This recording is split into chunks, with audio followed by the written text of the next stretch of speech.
আজকে আমি বিকালবেলা এক সেলুনে বসেছিলাম, সেলুনে বসে আমি চুল কাটতেছিলাম। সেলুনওয়ালাকে বললাম, ভাই তুমি রোজা আছো নাকি? হুজুর রোজা আছি। নামাজ পড়ছো? হুজুর রোজা রাখি, নামাজ পড়ার টাইম নেই। দেখেন তাহলে রোজাদার রোজা আছে কিন্তু কি পড়ে না? নামাজ পড়ে না। তাহলে কি হলো রোজা?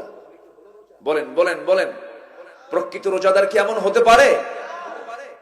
যেমন একটা মানুষের মাথাও প্রয়োজন, লাংস প্রয়োজন, কিডনিও প্রয়োজন। কিডনি ছাড়া মানুষ বাঁচে না, লাংস ছাড়া মানুষ বাঁচে না, হার্ট ছাড়া মানুষ তো আরো বাঁচে না।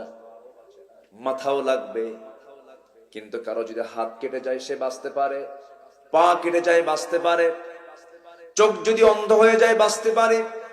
কিন্তু লাংস নাই, হার্ট নাই, কিডনি নাই, ব্রেন নাই, সে বাঁচবে না, সে দুনিয়া থেকে বিদায় হয়ে যাবে।